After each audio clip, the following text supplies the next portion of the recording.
ओम नमः शिवाय। भगवान शिव के प्रिय भक्तों, शिव पुराण कथा महात्म्य में आपका स्वागत है। आज की वीडियो में आप शिव पुराण की श्रीवायवीय संहिता पूर्वार्ध के 29वें, 30वें, 31वें और 32वें अध्याय का श्रवण करेंगे। तो आइए भगवान शिव का ध्यान करते हुए शुरू करते हैं। 29वां अध्याय, महेश्वर के सगुण और निर्गुण भेद। ऋषि बोले, हे वायुदेव, भगवान शिव तो अत्यंत अद्भुत लीलाएं रचने वाले हैं। शिव शक्ति की क्रीड़ा प्रकृति का खेल है। सभी देवता, दानव और मनुष्य देवाधिदेव महादेव की कृपा के वश हैं, जबकि वे स्वच्छंद और वैभव संपन्न हैं। भगवान शिव तो सर्वेश्वर हैं। ये कला रहित निर्गुण हैं तो कला सहित सगुण हैं। ब्रह्मा से लेकर मनुष्य और दानव आदि सभी अपने कर्मों के अधीन हैं। सब जन्म लेते हैं और सबकी मृत्यु निश्चित है। भगवान शिव सब पर कृपा करने वाले तथा दुष्टों को उनके दुष्कर्मों का दंड देने वाले हैं। अपराध के कारण ही ब्रह्मा जी का 5वां सिर काटा गया था। श्रीहरि विष्णु को पैरों के नीचे दबाया गया था। शिवजी की आज्ञा पाकर शिव निंदा करने वाले प्रजापति दक्ष को वीरभद्र ने दंड दिया था। कामदेव भी शिव क्रोध के कारण भस्म हुए। भगवान शिव और देवी पार्वती ने मिलकर अनेक लीलाएं रचीं। भगवान शिव ने लोक कल्याण के लिए पतित पावनी श्री गंगा जी को अपनी जटाओं में धारण किया। देवाधिदेव महादेव और देवी को एक दिव्य रूप बालक की प्राप्ति हुई। उसे पाकर शिवजी और पार्वती बहुत प्रसन्न हुए, परंतु देवेंद्र की प्रार्थना करने पर अपने पुत्र को महादैत्य तारकासुर के साथ युद्ध करने भेज दिया। शिव पार्वती ने पुत्र को आशीर्वाद देते हुए क्रौंची मेमिनी नामक अमोघ शक्ति प्रदान की। अपने माता पिता के आशीर्वाद से बालक ने तारकासुर का वध कर दिया। अपने परम भक्त ब्रह्मचारी मार्कंडेय जी को अकाल मृत्यु से बचाकर चिरंजीव बना दिया। परमात्मा शिव सगुण और निर्गुण दोनों स्वरूप वाले हैं। भगवान शिव के प्रिय भक्तों, शिव पुराण की श्रीवायवीय संहिता पूर्वार्ध का 29वां अध्याय समाप्त हुआ। अब आप श्रवण कर रहे हैं 30वां अध्याय, ज्ञानोपदेश। वायुदेव बोले, हे मुनियों, सज्जनों को सिर्फ भगवान शिव से ही प्रीति रखनी चाहिए, किसी अन्य से नहीं। भगवान शिव तो सर्वज्ञाता हैं। उनका अनादर करने वाले मनुष्य को संसार में कहीं भी सुख प्राप्त नहीं हो सकता। हम परमात्मा की साकार व निराकार मूर्ति दोनों की आराधना करते हैं, परंतु निराकार मूर्ति का ध्यान नहीं किया जा सकता। इसीलिए शिव मूर्ति उसका साकार शिवरूप है। साधना के द्वारा ही ईश्वर का साक्षात्कार होता है। मूर्ति का चेतन रूप परमात्मा है, जो अगाध श्रद्धा भाव से प्रसन्न होकर दर्शन देने वाले हैं। आत्मा को सांसारिक मोह माया से शिव तत्व ही मुक्त कराता है। सुख दुख तो कर्मों का फल है। ज्ञान द्वारा ही इंद्रियों का निग्रह होता है तथा भक्ति द्वारा सिद्धि प्राप्त होती है। आराधना साहस में वृद्धि करती है। ईश्वर की इच्छा को सर्वोच्च माना गया है और सभी को उसी मार्ग का अनुसरण करना चाहिए। श्रेष्ठ कार्य करना हमारा कर्तव्य है। हमें अपने आराध्य का सदा पूजन करना चाहिए। त्रिलोकीनाथ कल्याणकारी भगवान शिव के संयोग से आत्मा शुद्ध हो जाती है। अज्ञानी भगवान शिव की भक्ति करके अपनी आत्मा के अंधकार को दूर करते हैं। भगवान शिव की प्रेम रूपी लौ मनुष्य को शिवरूप कर देती है। क्षमा, चतुरता, मित्रता के संयोग से मानसिक वृत्ति गण और दोष का कारण होती है। संसार से मुक्ति की कामना करने वाले अनुग्रह को अपनाते हैं। भगवान शिव अपने भक्तों पर सदा कृपा करते हैं। वे अपने भक्तों की सभी कामनाओं को पूरा करते हैं। जीव इस संसार में प्रतंत्र होकर अनेक दुखों को भोगता है, परंतु शिवजी की कृपा से ही वह स्वतंत्र हो जाता है। जीवात्मा तो अजर अमर है। सुकर्म और कुकर्म दो प्रकार के कार्य हैं जो जीवन को श्रेष्ठ या निकृष्ट बनाते हैं। माया मोह में फंसकर प्राणी हिरण की तरह इधर उधर भटकता रहता है। शरीर में सबसे ऊपर परमात्मा, मध्य में अंतरात्मा और अधोभाग में आत्मा का निवास होता है। इसी प्रकार भगवान शिव सबसे ऊपर, मध्य में ब्रह्मा और नीचे श्रीहरि विष्णु का निवास है। भगवान शिव को अंतरात्मा भी माना जाता है क्योंकि वे सर्वत्र विद्यमान हैं। अच्छे कर्मों द्वारा उच्च योनि तथा बुरे कर्मों द्वारा निम्न योनि की प्राप्ति होती है। सत्व, रज तथा तम गुण त्रिगुणात्मक योनि प्रदान करने वाले हैं। देवाधिदेव महादेव जी समस्त गुणों के स्वामी, सगुण निर्गुण मूर्ति व सच्चिदानंद रूप हैं। वे पूरे ब्रह्मांड में व्याप्त हैं। मनुष्य तो सदा माया से घिरा रहता है। परमेश्वर शिव की कृपा ही उसे आवागमन के इस चक्र से मुक्ति दिलाती है। उनके नामोच्चारण से ही सब दुखों से मुक्ति मिल जाती है, सब दुखों का नाश हो जाता है। माया से दूर होकर वह शिव कृपा को पा लेता है। अज्ञानी मनुष्य शिवजी को ईश्वर नहीं मानता और अपना सारा जीवन खो देता है।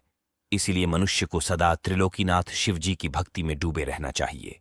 भगवान शिव के प्रिय भक्तों, शिव पुराण की श्री वायवीय संहिता पूर्वार्ध का 30वां अध्याय समाप्त हुआ। अब आप श्रवण कर रहे हैं 31वां अध्याय, अनुष्ठान का विधान। वायुदेव बोले, हे मुनियों, प्रत्यक्ष ज्ञान की प्राप्ति हेतु भगवान शिव का पूजन और उनका अनुष्ठान सर्वोत्तम साधन है। इसी के द्वारा मोक्ष की प्राप्ति संभव है। क्रिया, जप, ध्यान और ज्ञान से आराधना का अनुष्ठान किया जाता है। वेदों में धर्म को वर्णित किया गया है। वेदों एवं उपनिषदों द्वारा वर्णित कर्म परम धर्म कहलाते हैं। निर्मल आत्मा वाले धर्म के अधिकारी होते हैं, जबकि सांसारिक जन अधर्मी माने जाते हैं। शिवशास्त्र श्रुति और स्मृति दो प्रकार के हैं। श्रुति में पाशुपत व्रत का परम ज्ञान वर्णित है। युग में भगवान शिव योगाचार्य के रूप में अवतार लेते हैं और शिव तत्व का प्रचार प्रसार करते हैं। रुद्र, दधीचि, अगस्त्य और उपमन्यु नामक महर्षि पाशुपति व्रत की संहिता के प्रचारक हैं। इसके अनुष्ठान से शिवजी का साक्षात्कार होता है। शिव, महेश्वर, रुद्र, पितामह, विष्णु, संसार, वैद्य, सर्वज्ञ एवं परमात्मा, ये 8 परम कल्याणकारी कारक हैं। शिव तत्व का परम ज्ञान रखने वाले ज्ञानी और विद्वान पुरुष कहते हैं कि संपूर्ण मंगलमय गुणों के आधार व सबके स्वामी सदाशिव कहलाते हैं। प्रकृति व पुरुष इनके अधीन हैं। वे दुखों और दुखों के कारणों का नाश करने वाले हैं। भव रोग को दूर करने हेतु औषधि प्रदान करने वाले संसार के वैद्य भगवान शिव ही हैं। उन्हें संसार की हर अवस्था का ज्ञान है, इसलिए सर्वज्ञ कहलाते हैं। भगवान शिव के 8 नाम हैं, जिनकी निवृत्ति का कलात्मक ग्रंथि विभेदन करके गुणों के अनुसार आवृत्ति करें। हृदय, कंठ, तालु, भ्रिकुटियों के बीच ब्रह्मरंध्र के साथ 8 रूपों की पुरी को छेद कर सुषुम्ना नाड़ी द्वारा आत्मा का लय करके अपने वमन का संहार करें। उसे शक्ति रूपी अमृत से सींचकर भगवान शिव के चरणों का ध्यान करें। नाभि के मध्य में शिवजी के 8 नाम धारण करें व 8 आहुतियां दें। फिर पूर्णाहुति देकर प्रणाम कर 8 फूल चढ़ाएं। फिर अपनी आत्मा शिवजी को समर्पित करें। इस क्रिया द्वारा परम ज्ञान की प्राप्ति होती है। भगवान शिव के प्रिय भक्तों, शिव पुराण की श्री वायवीय संहिता पूर्वार्ध का 31वां अध्याय समाप्त हुआ। अब आप श्रवण कर रहे हैं 32वां अध्याय, पाशुपत व्रत का रहस्य। वायुदेव बोले, हे ऋषिगणों, पाशुपत व्रत को चैत्र मास की पूर्णिमा को करना चाहिए। त्रयोदशी को गुरु पूजन कर उनसे आज्ञा लेकर स्नान कर श्वेत वस्त्र, यज्ञोपवीत, चंदन माला धारण करें तथा कुश आसन पर उत्तर की ओर मुख करके बैठें। हाथ में कुशा लेकर 3 बार प्राणायाम करें और भगवान शिव और देवी पार्वती का ध्यान करें। इच्छानुसार व्रत करने की अवधि का संकल्प लें। विधिपूर्वक हवन हेतु अग्नि स्थापना कर उसमें समिधा और चरु की आहुतियां देने से सारे पाप नष्ट हो जाते हैं। हवन के मंत्र बोलकर हवन करें। गोबर का गोला बनाकर हवन की अग्नि में डालें। चतुर्दशी को भी इसी तरह पूजन करें, परंतु भोजन न खाएं। पूर्णिमा के दिन वैसे ही पूजन करें तथा रुद्राग्नि को बुझा दें और भस्म को धारण करें। फिर स्नान करते समय पैर धोकर आचमन करें। अग्निरी इत्यादि 6 मंत्र बोलें। ऐं शिव का जाप करते हुए भस्म धारण करें। त्रयायुष जमदग्नि मंत्र का जाप करते हुए मस्तक पर त्रिपुंड लगाएं। ऐसा करने से मनुष्य पशुत्व से मुक्त हो जाता है। सोने का अष्टबल का आसन बनाएं। धन न होने पर कमलासन बनाकर उस पर पंचमुख शिवलिंग की स्थापना करें। आवाहन, आसन, पाद्य, अर्घ्य, आचमन कराकर दूध, दही, शर्करा, जल, मधु आदि पंचामृत से स्नान कराएं। फिर रोली, चंदन, पुष्य, धूप, दीप, नैवेद्य चढ़ाएं और कमल एवं बेलपत्र से शिव पूजन करें। तत्पश्चात गणपति, गणेश, स्वामी कार्तिकेय, ब्रह्मा एवं शिवजी की 8 मूर्तियों का पूजन करें। फिर सभी अस्त्रों सहित अनुचरों, दिक्पाल, मरीचि एवं ब्रह्मा जी के मानस पुत्रों व गुरुजनों का पूजन करें। दूध व फल ग्रहण करें, भोजन न करें। भूमि पर ही सोएं। आर्द्रा नक्षत्र, पूर्णमासी, अमावस्या, चतुर्दशी एवं अष्टमी को उपवास करें। व्रत के समय अहिंसा व्रत रखें तथा दान करें। तीनों काल में स्नान कर भस्म धारण करें। यदि संभव हो तो वैशाख में हीरे, जेठ में मरकत, आषाढ़ में आसोज गोमेद मणिव मोतियों का, श्रावण में नीलम का, भादो में पद्र सरांग मणि का, कार्तिक में मूंगे, मंगसिर में वैदूर्य मणि, पौध में पुखराज, माघ में सूर्यकांत मणि, फाल्गुन में चंद्रकांत मणि, चैत्र में रत्न और स्वर्ण का लिंग बनवाएं। धन न होने पर पत्थर या मिट्टी का शिवलिंग भी बनाकर विधि विधान के अनुसार पूजन करने के पश्चात पंचाक्षर मंत्रों का जाप कर विजर्सन करें।